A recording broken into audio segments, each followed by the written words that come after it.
Pellerin and Judd Sirott. So happy to be with you, Judd, because I didn't get to do the show with you last week. You had the week off. What were you doing? Oh, yeah, that's right. You were calling games. Listen, I've missed it. Miss a little, miss a lot. Good to get right back on the horse. Let's go, baby. All right, let's go. And you know what? The Bruins are in Buffalo, getting ready for a matchup against the Sabres. We'll talk about that. We also have a special interview with Kevin Waugh, former Northeastern star, former Beanpot MVP, who's being inducted into the Beanpot Hall of Fame. We got a nice interview there with Tom Caron. Beanpot is less than a week away now, the men's Beanpot semifinal round, so we're looking forward to that. We'll get you ready for it. I mentioned we're in Buffalo, Judd, and I thought we might have a very vibrant city of Buffalo when we arrived on Monday because I thought that the Bills might beat the Chiefs. And I was thinking ahead and saying, wow, Buffalo's going to be jumping. The bars and restaurants are going to be jumping. On Tuesday, they're probably going to honor the team. There'll probably be some players there. The crowd's going to go nuts. That didn't happen. Did you forget about history? Did you forget about the team that they were playing? Did you forget about Patrick Mahomes? No, this place is going to be a morgue. I mean, considering they went down again, what did I see a stat like Josh Allen has lost to the Chiefs? What is it, 3 consecutive times, or maybe it's more than that? But like the difference in scoring is a grand total of 5 points. Unbelievable. 4, by the way. It's been 4 losses for Josh Allen. And so it's kind of fun. Well, I mean, it's not funny for Bills fans, but I'm thinking about the Bills back in the day in the 90s who lost 4 Super Bowls. And I'm thinking that number 4 has reared its ugly head. It's come back to haunt Buffalo. And so anyway, we just have a January day and night in Buffalo and some tears. But anyway, Plenty of the good Bruins, spots. however, there are some good spots in Buffalo, and shout out to the city. I think it gets a bad rap, but there are some spots in the city. Meanwhile, the Bruins are pretty happy. On the other side, a couple of good wins over the past couple of games, and Judd, it didn't look great on Wednesday night, and that's being kind, in New Jersey when the Bruins got blown out by the Devils. They had taken a lead and then gave up 4 unanswered goals in that second period. Jeremy Swayman gets hurt, so he doesn't play the third period. The penalty kill looked porous. The road woes continue for the Bruins. So I thought Thursday, and we'll start there, Thursday against the Senators was a real nice bounce back win. It definitely was. I actually want to go back to the Devils game because if you remember, Sure. Adam, in that game, the Bruins got out to a 1-0 lead. Didn't play great, Yeah. but Morgan Geekie scored 5:50 into the game, and the Bruins are off to a 1-0 lead. So now you're in a great position heading into the second period. And one of the issues that reared its head is something we've talked about during the course of the season: self-inflicted wound. Bruins had 2 opportunities to clear a puck out. Unable to do it, Dawson Mercer with a turnaround shot at the bottom of the left wing circle. He ties the game. Then the Bruins got a bad break, if you remember. Justin Brazeau driving the front of the net. He has his skate taken out by Brendan Dillon, collides with Jacob Markstrom. And by the way, that injury could reshape a little bit of the Eastern Conference playoff race. Not that the Devils aren't going to make the playoffs, but where they finish, because right now it looks like they're going to be in the top 3. Maybe they could drift down because of that injury. And now I see Nico Hischier is on the shelf here for a little bit, but I digress. And that's when the Devils cashed in, and they were never able to look back. And then right after that, Stefan Nason gets a fortunate bounce, and the Bruins are down 2. At that point, Mercer tacks on another, and the Devils are running away. But I think your point is a good one.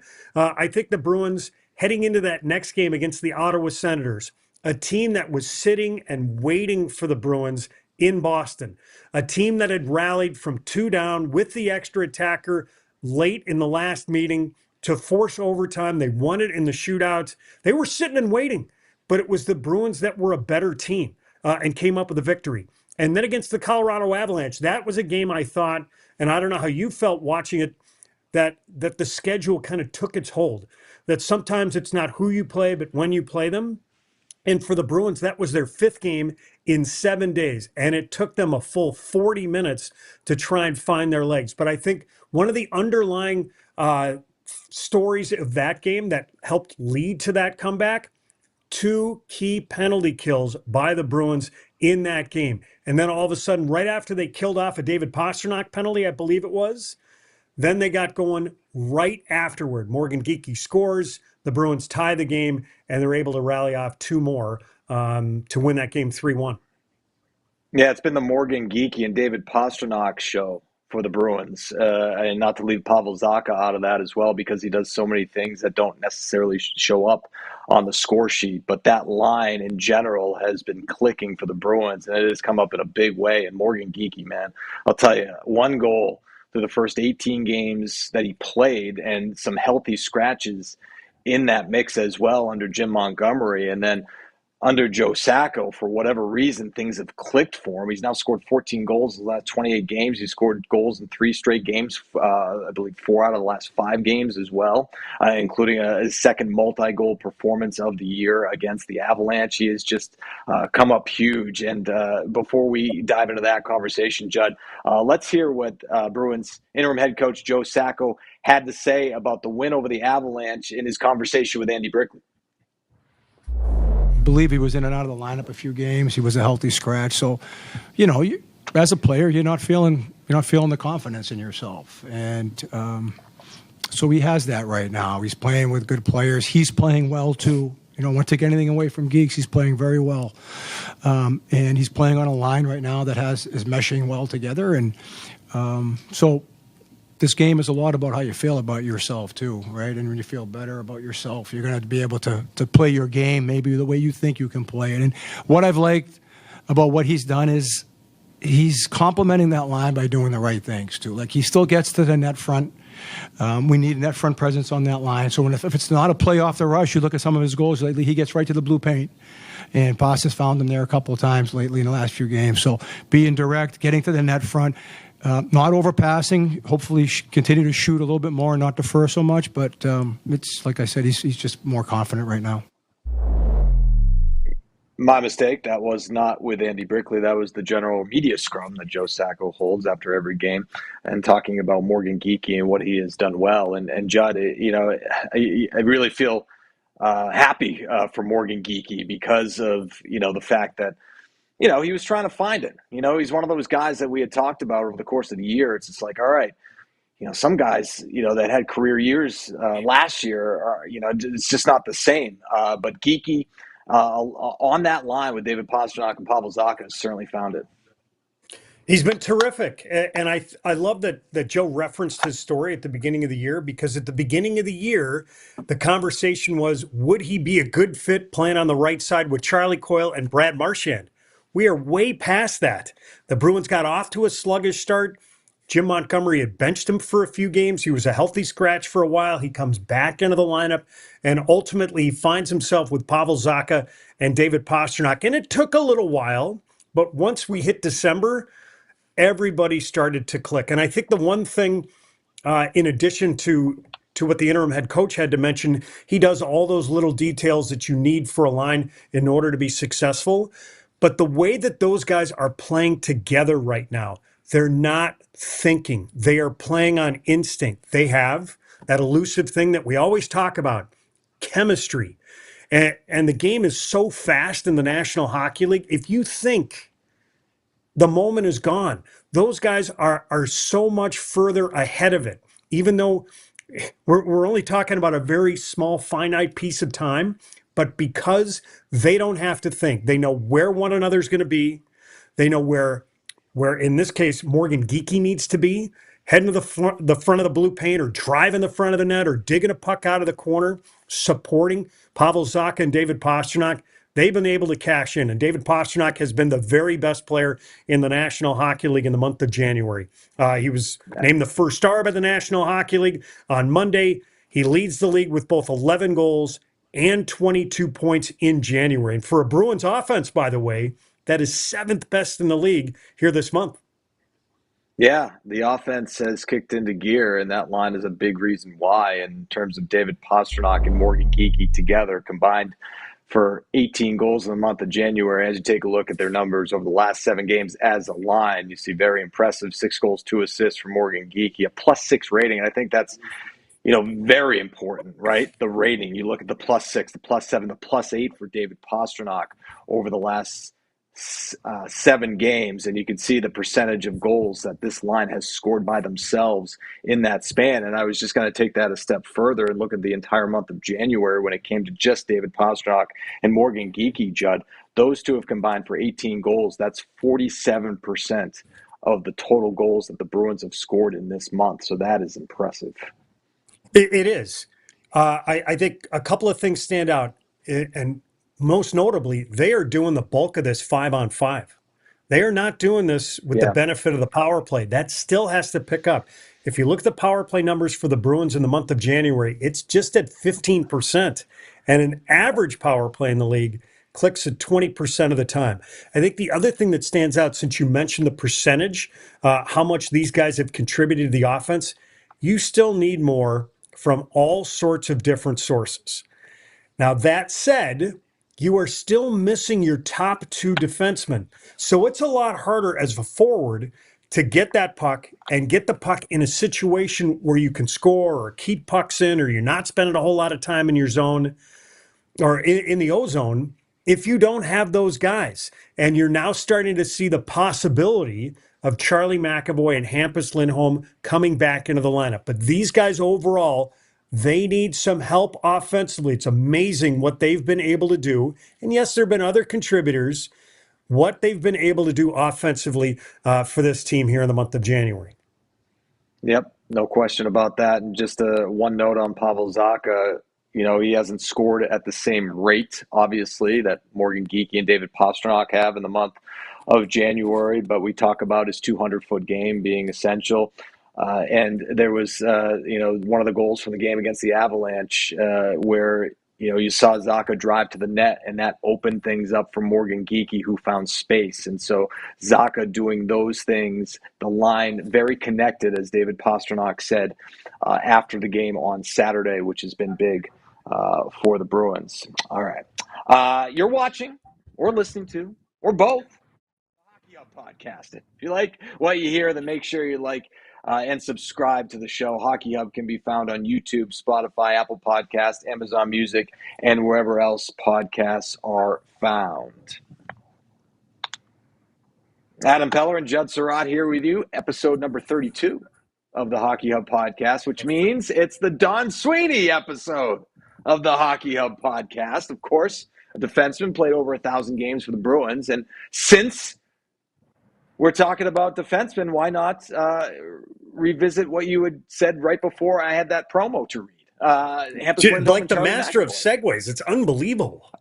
I'll tell you what, it took me a little while to get there. I sort of circled the runway, and then I finally landed the plane to where I needed to go. I want to talk about Charlie McAvoy and Hampus Lindholm. On Monday, both were on the ice, both in regular practice jerseys, which was a change for Hampus Lindholm. It's the first time we've seen him in a regular practice jersey. Hasn't played in a couple of months, obviously. He was injured on November 12th in St. Louis. Haven't seen him since. He's worked his way back. He's been at practice. He's been in the non-contact. But Monday was the first time he was in a regular jersey. And then Charlie McAvoy back at practice. He hadn't seen him since January 11th against the Florida Panthers. He went on injured reserve. And so both players not an option because they didn't travel with the team to Buffalo. Joe Sacco said they weren't going to travel. They're not an option.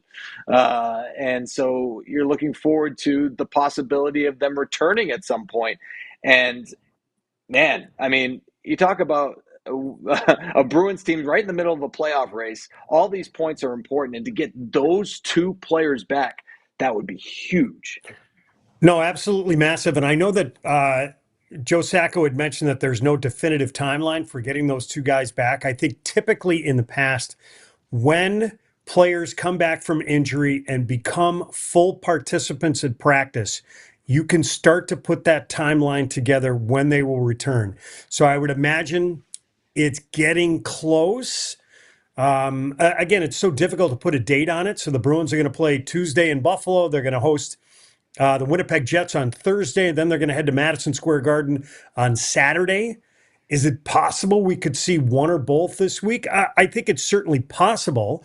I'm sure one of the things that, in addition to these guys getting back up to game shape, and it's going to take a while because there's just no way to simulate that in practice or on a bike or in the weight room, that as long as there are no setbacks and these guys are able to get into game shape, that, hey, listen, maybe there's a chance we see one or both at some point later this week, maybe by the end of the week. But I think that that's incredible news here for the Bruins, because the other thing, Adam, anytime that you have a team that experiences injuries, and injuries are not an excuse around the National Hockey League. They are not. You have to figure out a way to cobble together points without missing key players in your lineup. And it's certainly really hard without two top defensemen. But I think as the sample size gets bigger, it gets harder and harder to compensate for the loss of that. So maybe the Bruins are ending that point where they can maybe start to filter one of those guys back in, because they've done a remarkable job, certainly here in the last two games, of keeping things to the outside, keeping things patient. They've gotten some excellent goaltending here in the month of January from both Jeremy Swayman and Jonas Korpisalo. If you look at their save percentages, Korpisalo's at .910, Swayman is at .913. Those are good numbers here for the Bruins, but I think they've been aided here in the last couple of games by a Bruins team that has been more dedicated defensively. And when they play that style, they're in every single game. Nobody has faced more shots on net in the month of January than Jeremy Swayman, over 300 now, which is the most he's ever faced in his entire career. And so you take that into consideration, the fact that he's facing about 35 shots or so on net per start, and he's got a .913 save percentage, certainly telling as to how good he's been. And Jonas Korpisalo, you mentioned him shutting out his former team, the Ottawa Senators, and he admitted that there was a little extra incentive to play well against that team, and he certainly showed up. And that stat about Korpisalo with his third shutout of the year, and he's made 15 starts. It's the fifth fastest in Bruins history. And so the three shutouts are a career high in any single season for Korpisalo. So certainly relishing his role with the Bruins as the backup goaltender and coming through. But, we started this conversation talking about, the hopeful return sooner rather than later of Charlie McAvoy and Hampus Lindholm. Both spoke after practice on Monday. Here's what Charlie McAvoy had to say. And he also had some other news to share. Me and Kylie welcomed a beautiful baby boy into the world. Yeah, Reese Michael McAvoy, and Kylie did absolutely amazing. And everybody's healthy, baby's healthy, so we're really happy. And there's no words. We're thrilled right now. And obviously, timing never good to get hurt, but where we are now, I got to be there for that and see that and be able to support her. And hopefully we'll be able to go home today and and then also get back to playing. So all amazing things right now. Yeah. Can I get to see the baby? Yeah, my mom was here yesterday before she went home, and she got to meet her. Kylie's mom and sister got to meet him. So it's truly incredible. Yeah, to see it all happen. Thank you so much. Yeah, thank you. Sorry, the name, Charlie? Reese Michael McAvoy, RHYS. When was he born? 5:51 yesterday. Yes, 5:51. Yeah. Early morning. He came fast. He's ready to go. Just amazing. Yeah, Sunday morning. Thank you, guys. How do you feel? I feel great. Yeah, today was nice to get the practice with the team in, and just check one of the last remaining boxes, and then I'll continue that process this afternoon, and then just making sure we're okay, doctors and stuff, and then we can meet these guys when they get back from Buffalo and just get back as fast as I can, but feeling good, and it was exciting to be back out there today with everybody. Kind of a whirlwind, but good to be out there. Yeah. This may not be at the forefront of your mind, but the Four Nations is coming up as well. You feel like you're going to be fine for that? Yeah. We knew relatively early on, what we had going on, and that it wasn't going to be a problem for that. It was just something that we needed to take care of, and the timing was going to be fine. So, like I said, it sucks when you gotta get hurt and you gotta take some time, but I'm doing great, and life is good, man. How proud were you of the decor and just the way they've been able to hold the fort while you and Hampus both? Yeah, they've really done an amazing job. I mean, like, there's no secret. Like, our team is built on defense. The only way that we're gonna be able to have success really is if we're defending our end, and these guys have raised up to that challenge, and we've had some great efforts up front. Timely, and that one line of Geeks and Boss are really are playing amazing right now. But I'm so proud of the D and the goalies right now. Team, I mean, obviously the forwards. You don't just do it, D and goalies. So committed to defense right now. It's been great to see, and that's got to be our staple. So they're doing great right now. Congratulations to the McAvoy family welcoming baby boy into the world. 7 pounds, 12 ounces, 19 3/4 inches. So big boy, the family's got to see him. So congratulations on Charlie McAvoy. And, one of the things that he talked about was, watching this team and, some of the guys step up. And, Joe Sacco had talked about that as well, Judd, particularly on the blue line with Nikita Zadorov and Michael Callahan, another player called up from Providence that has, filled a role for this team.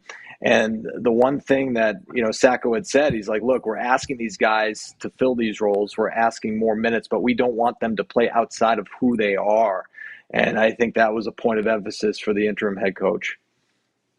That's true, but he is asking them to play more minutes than they would be accustomed to if the Bruins were at full health. So that is a little bit different.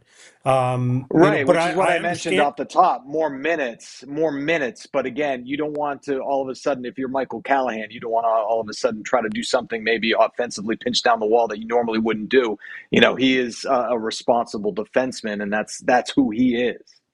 Absolutely no, Adam. But I think, and I've had this conversation with Bob Beers, my old partner, because he was in that spot many times, that even though you try and play the same role that you normally do, the more often that you're out there, things can change a little bit, and sometimes you can get diminished returns. So credit to those guys in the way that they played.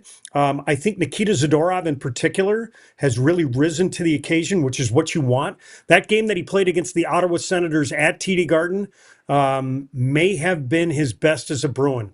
And not just because he got in Brady Tkachuk's ear before the puck dropped, but it was the way he played, how firm he was, finishing checks. He didn't have to kill anybody back in his own zone, snapping passes, playing in straight lines. And the other thing about that performance, if you remember, the Bruins had to kill off a 5-on-3 late for just over a half a minute to secure the lead and secure the victory. And then go back, or I guess from the Ottawa game, move forward. For us, it's back, to the game against the Colorado Avalanche. Even though the Bruins were outshot in that game, I believe it was 28-15. How many great saves did Jeremy Swayman have to make against the Avalanche? I think the save of the game for us that Brick talked about was the stop he made maybe on one of the very first shifts, and that was Casey Middlestat. For the most part, the Bruins did an excellent job as 5-man units, winning wall battles, getting pucks out, blocking shots, taking away lanes, those rebound opportunities. So they were able to string that together. And as a result, the Bruins recorded a 3-1 come-from-behind victory. A couple of these victories, by the way, the Bruins have fashioned here in the third period, coming from behind. Yeah. I know that one of those came against the San Jose Sharks, but it's still hard overall. The Bruins have 5 come-from-behind victories when they trail entering the third period. There's only a handful of teams, in fact, I think I wrote it down, that have more. Only Toronto, Vegas, and Philly have more come-from-behind victories in the third period, and they only have one more, and that's 6. So I think that's incredibly impressive here for the Bruins. But they need more of this because I keep thinking about the schedule, how many games they've played, the teams that are right behind them, and then it's just pure math. What will it take to get into the playoffs? Yeah, and I feel like half of those have come as of late, right? Like those come from behind victories going into the third period. So and they've come at home, right? And we'll talk about that coming up. But you mentioned Nikita Zadorov and his increased role, and you're right. I mean, at the end of the day, you do have to play a little bit outside of who you are because a guy like Zadorov seeing more time on the penalty kill, all of those good points that you mentioned as well. And they're like we've been talking about, they're right in the middle of a playoff race, and that's something that Zadorov did talk about after the win over the Avs. Yeah, absolutely. I mean, you gotta face the reality once in a while, right? You can't be putting it in the back pocket all the time and say, oh, let's just focus on the day by day. I mean, you still look at the big picture. We still, I'm not heading to miss the playoffs. That's why I'm here. I'm here to play playoff hockey. I want to see Boston Garden buzzing in the playoff hockey. So I think that's definitely extra motivation for us. And I mean, you guys doing a good job to writing us off. So I think that's extra motivation as well for this group because we got a lot of characters, we got a lot of people who want to compete and play on the big stages. So I think that's our mindset every day for sure. All right, so that's Nikita Zadorov. When the media laughed when he said that, he didn't, which I thought was kind of funny. But yeah, I mean, hey, whatever it takes, right? You take anything you can use as motivation, and if that's one of those things, then so be it. But let's take a closer look at the standings going into play on Monday night, and you can see how close things are. In the Atlantic Division, in the wild card race, the Bruins currently holding on to that top wild card spot by a point over the Lightning. The Lightning have 3 games in hand. Bruins will see the Lightning a couple of more times. They split their 2 meetings so far this season. And then you look at the regulation and overtime wins there. You also look at regulation wins, right? Because that's the first tiebreaker when it comes to the postseason. But you do have a matchup against the Leafs, the Panthers, left on the schedule. So it's gonna be a lot of fun going down the stretch, Judd, from a fan's perspective. Oh, I think it's going to be terrific. But if you look at points percentage, because all these teams that we're talking about, as you put up the standings, you can see how close they are. They haven't played the same number of games. So the Bruins, as we have this conversation right now, have a .549 win percentage. And if I count down, that's 1, 2, 3, 4, 5, 6, 7, 8. That puts them at 9th in the conference, which would be out of the playoff picture. So just some simple math. I think if the Bruins continue to click at this rate, let's say it's .549 across the remainder of the regular season, they're going to wind up with about 90 points. And it might be difficult to get into the playoffs with that number. It's happened here in the last 10 years, but not often. I think the number that a lot of teams look at, Adam, is 100 points. Can you get yourself to the century mark? Because usually if you're there, you're in. In the last 10 years, if you were at 100 points, you were in. So here's the math. The Bruins have 31 games left. They would need to pick up 44 points in the final 31 games. The simple way to do it, they would need to finish 22-9 in their last 31 games. That's a pretty good clip. It is certainly doable, but that's a number that would put you into the playoffs if you're able to do it. So that's about at the rate and the pace that you want here for the Bruins. Let's face it, and we've had this conversation here for the last couple of weeks. You and I, Brick and I, that the Bruins are in the playoff chase right now. They're playing playoff hockey right now, based on the start that they're on and based on everything that is around them. That is the number that they need to shoot for. You need to get to 100 points, somewhere around 22-9 in the last 31 games. So maybe that would be a 27-4 record, right? That would get you 44 points. So something along those lines, maybe. Maybe that's what we'll do. That's rolling, baby. Yeah, that's rolling. It certainly is. It certainly is. And it's not going to be certainly easy. Good. No, it is not going to be easy whatsoever. But I think as a team, if they're able And it looks like here in the last couple of games that they've recaptured something that Charlie McAvoy had talked about, the way that they defend in their own zone. That is their identity. At times when they've had some difficulties here in January, it's because that identity has slipped. And if you think about what made this team so successful, Adam, when we were watching them right after Jim Montgomery was let go and Joe Sacco took over, it was the way that they defended and why they were able to put themselves back into the race in the Eastern Conference. They have to recapture that here in the last 31 games, and they can't stray from it.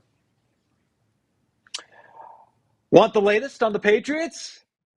For a segue. Just go right into it. Want the latest on the Patriots in the NFL? Drake May needs help.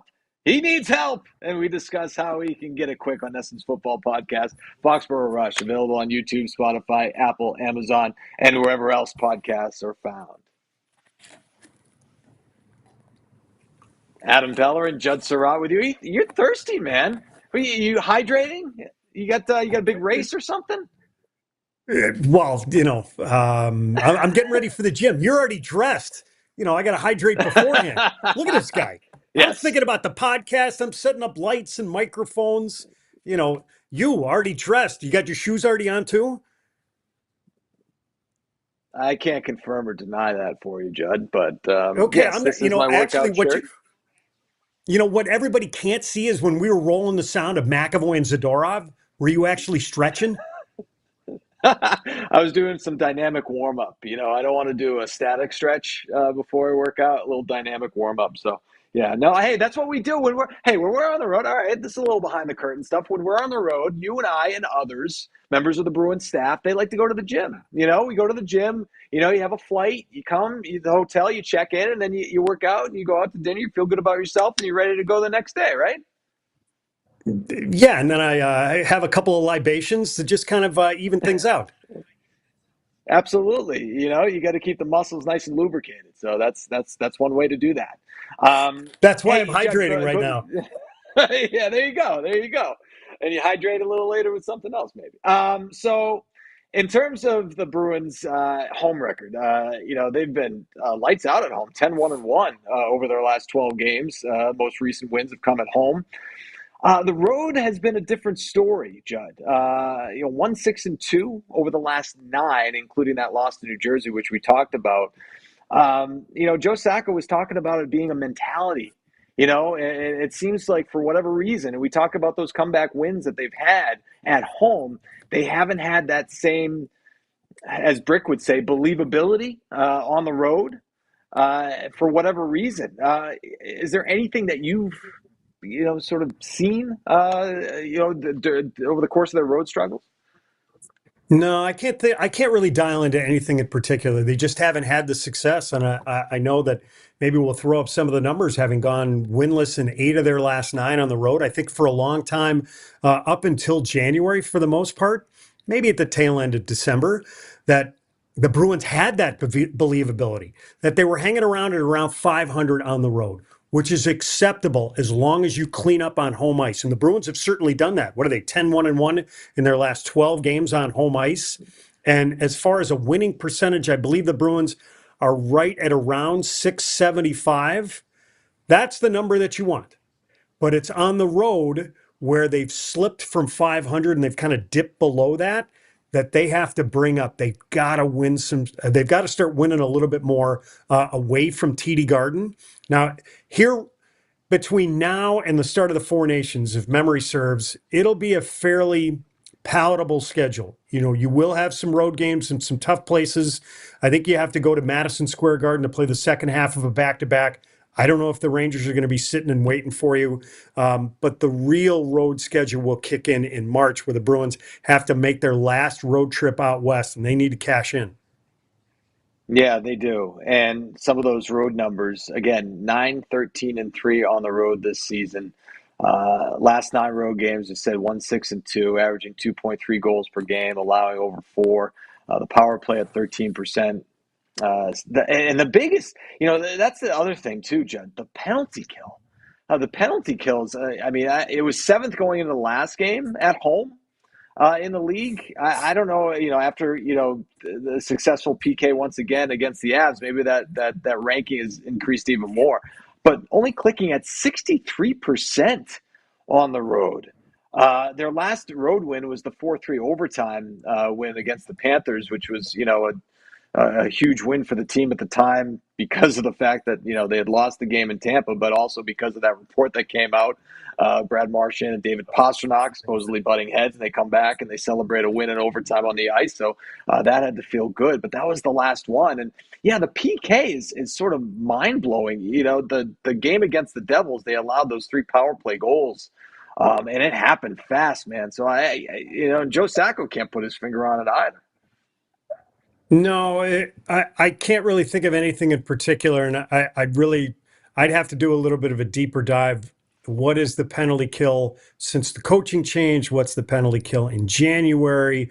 I think for a big chunk of the season, the issue were the penalties that the Bruins were taking, who was taking those penalties, when they were taking those penalties. Against the New Jersey Devils, if memory serves, the interim head coach Joe Sacco had mentioned, I think it was with Brick post-game or maybe with the writers afterward, that, listen, we spent way too much time in the box against a team that is one of the top 3 power plays in the National Hockey League, and they were able to connect.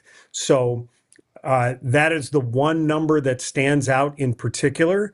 So clearly the Bruins are going to have to maintain their discipline, and listen, they're going to have to do it, as we talked about here in the last 31 games. That's going to be part of the formula.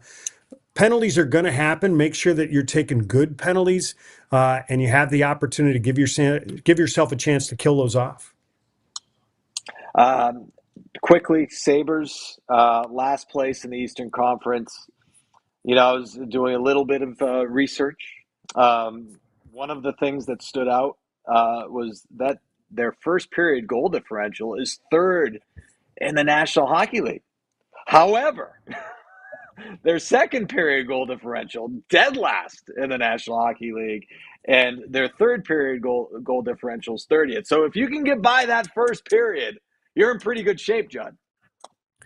Yeah, pretty much. So the Buffalo Sabres heading into tonight's action, last in the Atlantic, last in the Eastern Conference, 30th in the National Hockey League. This was supposed to be the year, or they've actually been waiting here for a little while, that they jump into the playoffs. They were a much more competitive team last year, but for some reason, some of their top-end offensive players, they've struggled this year.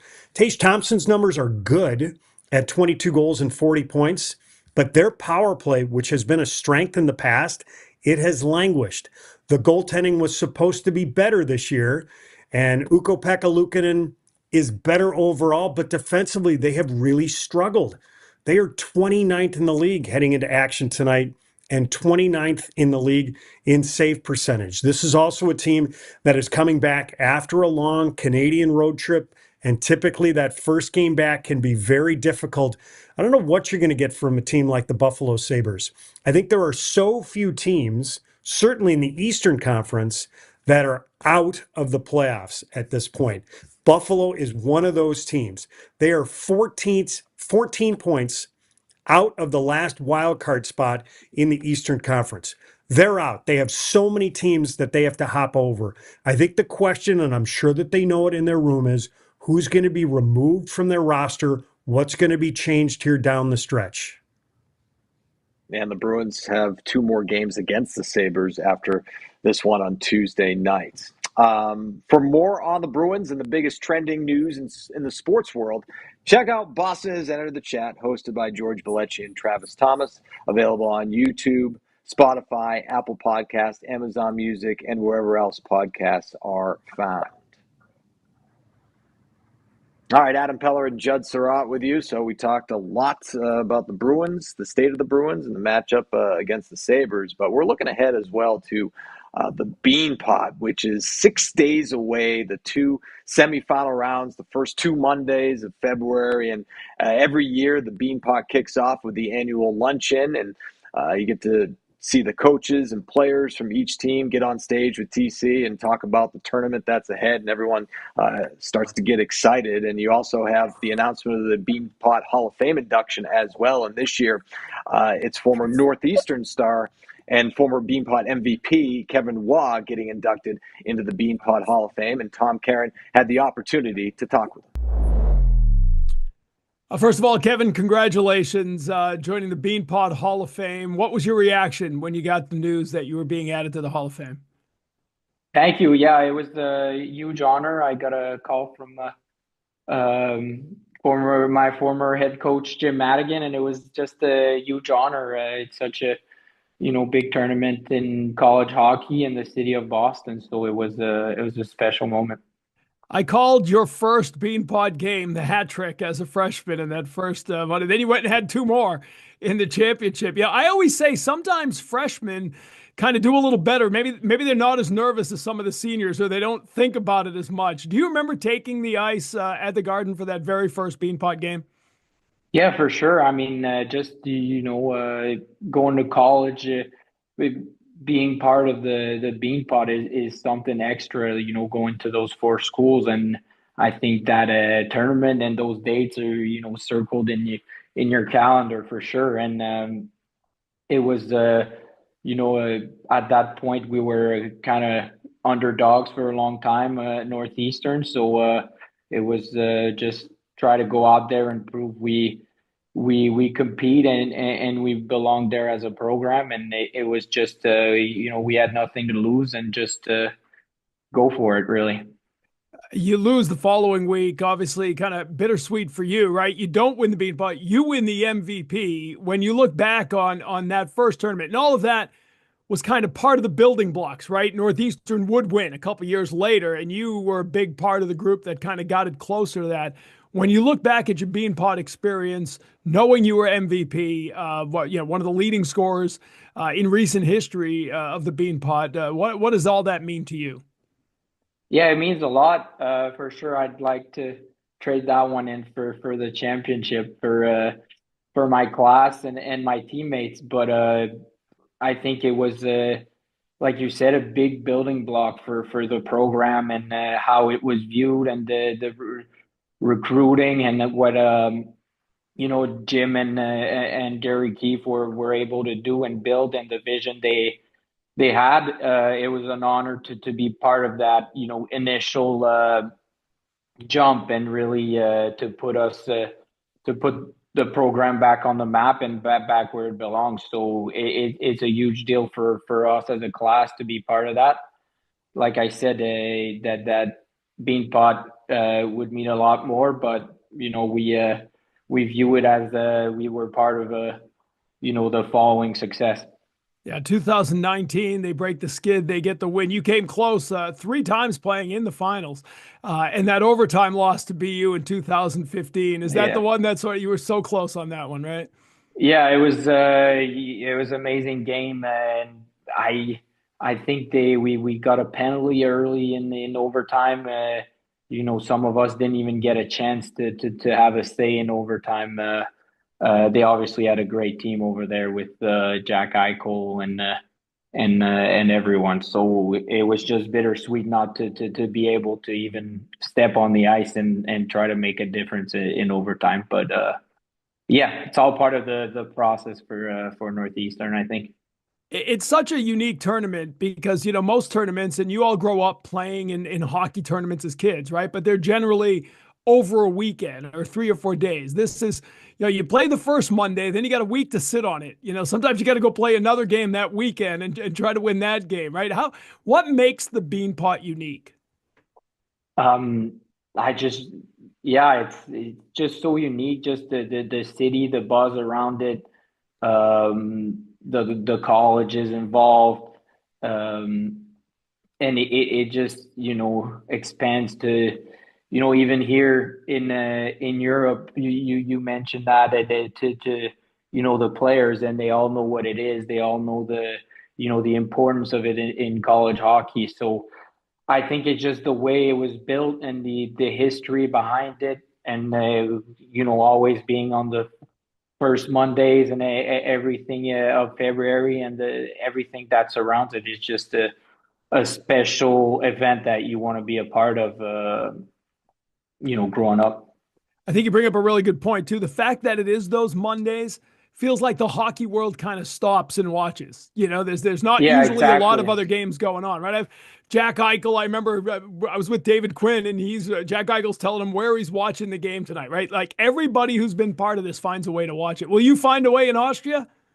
Yeah, I mean it's a little late, 6 hours ahead, but we always follow, and it's it's just special, like you said. It's the main event for those Mondays. It's the big show. So I think everyone involved in hockey just tunes in and wants to see the competition. And I think every player, every team brings it up a level to give always it seems like the games are always a good show.